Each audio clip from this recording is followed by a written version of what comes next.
And what's up, everybody? Welcome back to the channel. It's your friend, Cheap Loots. You know, I'm that friend that your parents actually like, even though they definitely shouldn't. That's me in the flesh. It is Thursday. It's tradition time. Time to look. I don't know why I sung that. Time to look at the new teases for tomorrow's content in NBA 2K23, my team.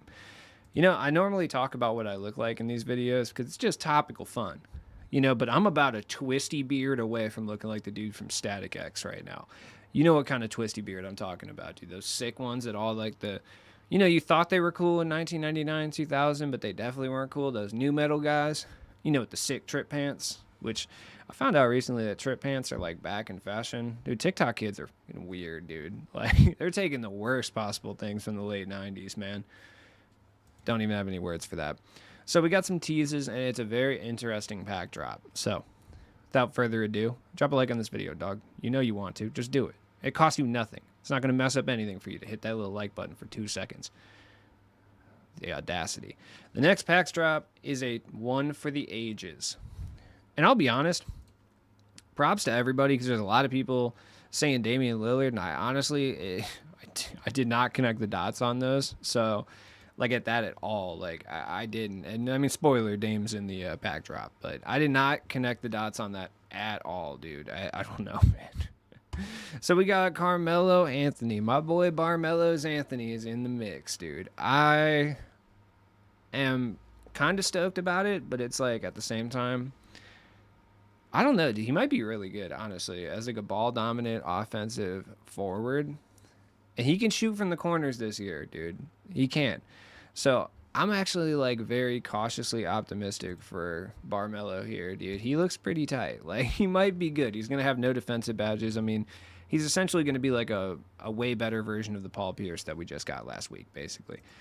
Kind of stoked on Melo, and I'm hoping the Sweat Lords don't like Melo so that he's relatively cheap, or that I pull him in packs because I definitely want to run Melo for sure. Melo's kind of cool. Then we got Dirk. Dirk is a complete wild card. Like as far as like what we can expect from Dirk, because we don't even have a Dirk Nowitzki base this year. Obviously, all the jump shots have been retooled. I expect his jumper to still be slow, but the question is it going to be easy to green? Because it has been in the past, where Dirk's jumper has been a little bit on the slow side, but then it's been easy to green. Then that one year he had Booker's jumper. That was heat. 2K21, I think. Whew. Glitch Dirk, dude. One of my favorite cards of all time. Dirk will be interesting, though. I think he was a little bit slept on last year, like his diamond that came out. He'll be a very, very good pick and pop big man with absolutely zero defense. So I think he's going to be very similar to Pau Gasol, better offensively, worse defensively. Oh, smidge faster, but basically the same in that regard. Then we got Dame. I know I alluded to it already. Look at me dropping spoilers like your drunk aunt on Facebook when the new Game of Thrones comes out. Either way, Dame should be, I want to say, one of the best point guards in the game, but at the same time, it's always hard to tell. The reason I say that is because Dame is so wildly inconsistent as far as the cards they drop for him. This year is probably the only year I would be excited for like a Dame, though, like straight away. I mean, Ja is completely unstoppable at attacking the rim. He's just not the greatest shooter, and Dame obviously is going to be just as good at attacking the rim and then also be a phenomenal shooter. Dame should, in theory, be a top tier point guard in the game. He should. I like his behind the back a lot, so that should tell you a lot right there. His jump shot, at least for me, a little bit inconsistent, but we'll go into it. Then we got the final, the Big Dipper, Wilt Chamberlain. Once again, I knew they were dropping another little three-peat right here. So we got 3 different Wilts. I mean, I really don't know what to say about Wilt at this point. Like, he's going to be the most unstoppable center in the game, especially on next gen where mashing is such a problem. Oh, yeah, Wilt's going to be ridiculous. He's going to be faster than majority of the centers, while also simultaneously be bigger than majority of them, outside of like Rick Smits, but like no one's running Rick Smits at this point, unless we got a diamond Rick Smits. We got an amethyst Rick Smits tomorrow. That'd be sick. But yeah, Wilt, I think both the pink diamond and the diamond version are going to command a lot of games. On next gen specifically. On current gen, they'll still be good, but it really just depends. I think the main difference between the diamond in the pink diamond is going to be speed, right? Because I don't think Wilt's going to be out here shooting yet, but I think his speed is going to be the big difference, dude. Like, with the diamond, probably sitting around a 70 speed. Amethyst probably like 65 or something, even though he was faster in his younger days. But 2K doesn't adhere to reality. And then obviously his 95 card will have like something stupid, like 75 to 80 speed, meaning that almost no center in the game is going to be able to keep up with him. He's also going to be bigger and stronger than everybody else. So basically, it's just not going to be a chill situation. Kind of honestly not really stoked about it. I'm already having some issues winning games as is. Now I got to deal with Wilt Chamberlain's on next gen, just mashing my head in. DeAndre Jordan can only do so much, dude. He really can. Price-wise, I mean, 500K. I would say it's like when we get those early game Kareems every year. People use them, but they're not really for everybody. And I feel like Wilt this year is going to be for everybody. Any skill level, you can pick up Wilt and just instantly dominate if you have pink diamond Wilt. Amethyst Wilt will probably suck. Honestly, like he probably won't be that good. Diamond Wilt, he'll be usable. Watch them give another dynamic duo to Wilt and just throw like Jerry West in there, or yeah, it's not gonna be fun, dude. You can tell by the excitement in my voice that I'm not exactly stoked to be dealing with Wilt Chamberlain after this game is the way that it is. So the reason I have Bill Russell pulled up here is because Bill Russell and Wilt Chamberlain are always ridiculously similar when we first get them, right? At least in the jump shot. So they've been given to Kimbe and Bill Russell Patrick Beverly release, so I would expect fully for Wilt to have Patrick Beverly release as well. Looking offensively, I mean, you're going to be looking at a very similar player here.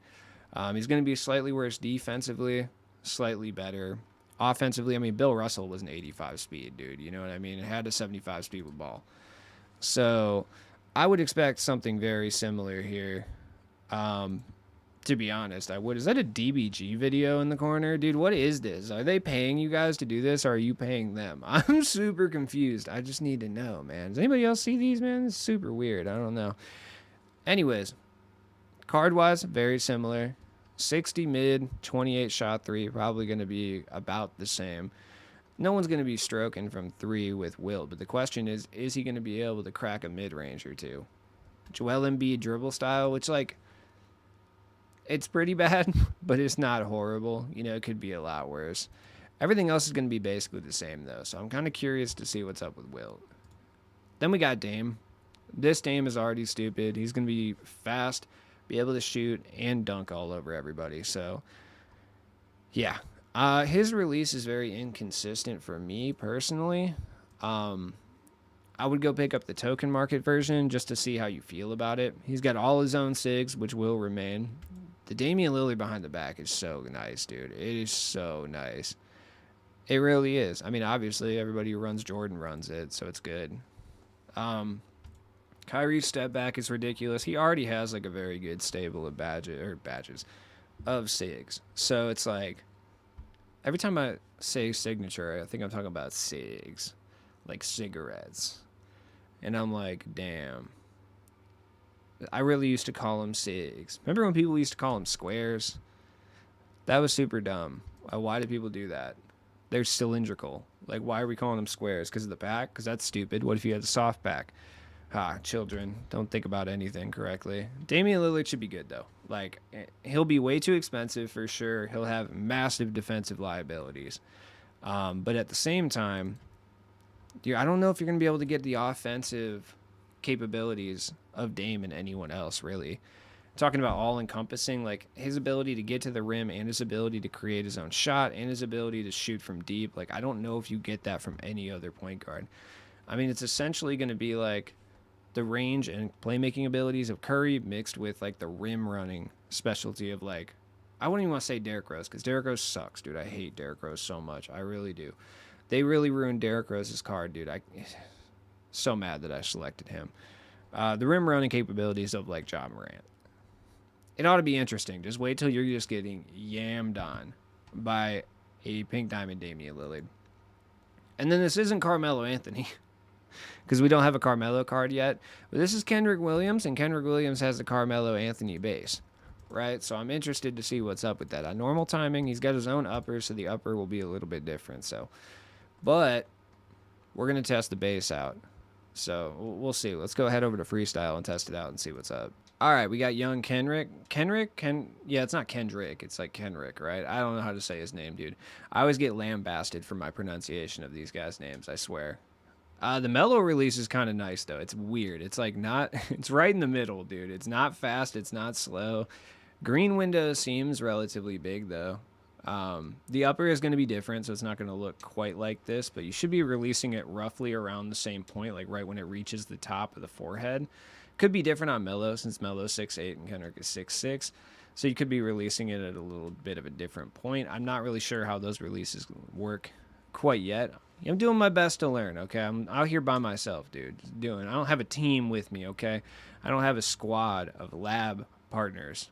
Let's do a little bonus action here. Let's get Patrick Beverly in here, dude. Let's see what Wilt's working with. Let's see what Wilt's working with here. Let's give him hot zone action. Okay, you know what, dude? That's not bad. Like, compared to set shot 17 last year.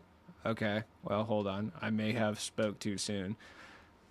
Okay, yeah, I mean, compared to set shot 17 last year, it's like not that bad. I mean, it's not ideal, for sure. It's not good. I'm not going to sit here and tell you this is a release that you should be stoked to use, but I mean, this isn't bad. Like, it's not bad. Once we get our first version of Dikembe, Bill Russell, or Wilt Chamberlain that can shoot, like, this is a greenable release, I would say. It's not like you're going to be out here cooking off the dribble, and it always looks a little bit better off the big men, too. But this is Patrick Beverly based, so it might be a little bit different. It's not bad, though. Like, it's slow. It's kind of an awkward release point, so it might be one of those releases you'd be better off using with the meter, because the release point's kind of strange, or at least I haven't figured it out yet. It seems to be like right at the top of his forehead. But it's not bad. I would say that the Patrick Beverly base is better than set shot 17 last year, for sure. I don't really know who's going to be taking a hit in value here. I mean, like, as good as Dame is, I mean, I don't think he knocks down Stephen Curry at all in value. I mean, his price is going to be down because people aren't going to be spending MT tonight, but I don't think he specifically hits Curry where it hurts. You know what I mean? I really don't. Other than the rest of those guys, like, who does Melo even affect at this point? Like, I don't know if he affects anyone. Dominique, maybe, I guess, but I don't think people really bang with Dominique like that. I mean, there's a bunch of Dominiques up. So, I mean, maybe he affects Dominique a little bit. Ja Morant will probably be affected a bit, but I think people really like Ja, and there's only like 6 Ja's up, so it doesn't matter. It doesn't matter anyway. Big Blake, I mean, there's not very many of him up, so his price isn't coming down. Like, a lot of people, Bosch for sure, his price is not coming down. He's massive this year. People are running Bosch. People like to talk about a variety of different factors that may be causing the market to be as inflated as it is, and it's just simply down to this is the point of the year when the least amount of people play 2K, and also the pack odds are absolutely atrocious. So obviously there's not going to be anyone putting stuff up, and cards are going to be way more expensive because of it. I mean, look, I know a lot of people are using Ja Morant, but dude, there's 7 Ja Morants up. Like, that's insanity. Karolinko might drop, but he seems to only be going up in price. There's not very many Karolinkos. A lot of people like him, though. So Vince probably goes down a little bit more. I mean, maybe. There's no big men, though. Like, we don't have any big. There's 2 Zions. People like Zion, though. Zion actually literally might be the most broken card in this game, honestly, at this point. So it's not really shocking. But we really don't have any big men.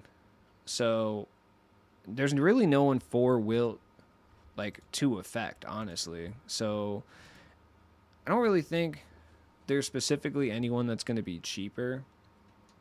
Today, I mean, maybe you'll get a dude like DeAndre Jordan for a little bit less than you normally would. And no, it appears he's even up in price, which is kind of crazy, actually. Drummond, maybe you get Drummond a little cheaper. No, Drummond's up in price as well.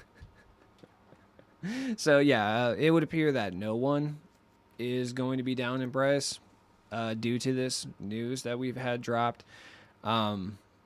this kind of sucks. Like, Dirk's not affecting anyone specifically. Dirk is such a radically different player than the guys that we've had available.